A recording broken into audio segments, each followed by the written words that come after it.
Now let us see the structure of ovule, that is the female reproductive part.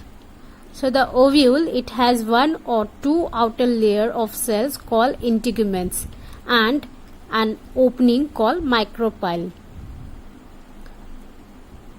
See here students, this layer, this is called the integuments. So the outer one is the outer integuments, inner part is the inner integuments, and this opening, this is the micropyle end. From here only our pollen grain, our pollen tube used to enter. So this opening is the micropyle end. The integuments, it encloses the microsporangia, which will be 2n. So this microsporangia, it is nothing but the ovule. The integuments, these integuments, they encloses the ovule. The sporangium cells, it undergoes meiosis and unequal cytokinesis to produce 4 megaspores, that will be 1n. So from megasporangium we will get megaspores, and this process is carried out by meiotic division. Meiosis will occur in this process. From megasporangium we will get megaspores, and from 2n we will get 1n. The largest of these megaspores, it undergoes mitotic division to produce 7-cell embryo sac.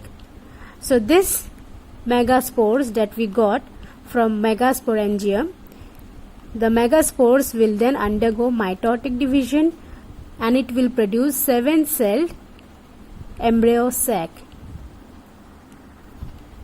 One of these cell is the egg.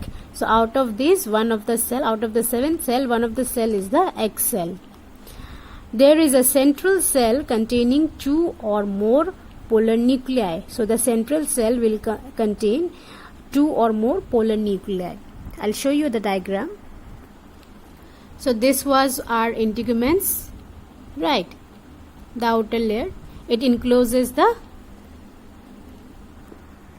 microsporangium, and this opening, this is the micropyle. So from here only pollen tube used to enter to the female part of the flower.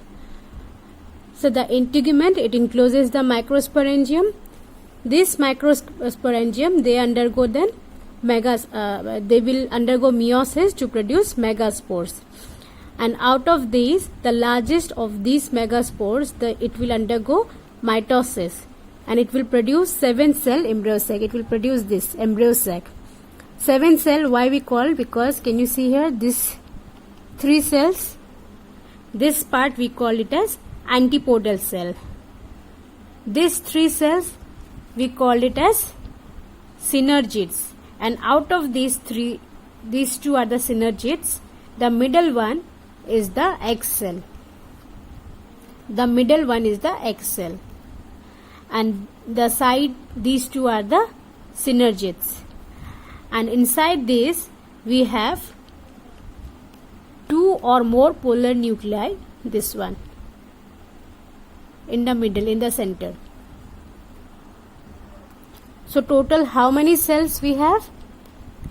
In antipodal we have 3 cells, synergids, 2 synergids and 1 egg cell, together 6, 3 plus 3, 6, right? And this central cell, this whole, we will call it a cell, this central cell. So here 3 and the central cell, that is why we call it as 7-celled.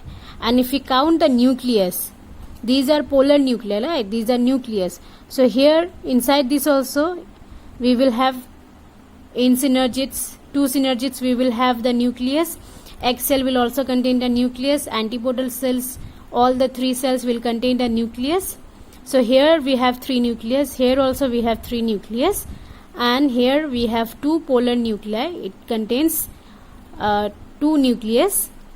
So together we have 8 nucleus. That is why we call this structure as 7-cell and 8 nucleate. So this is a structure for an ovule.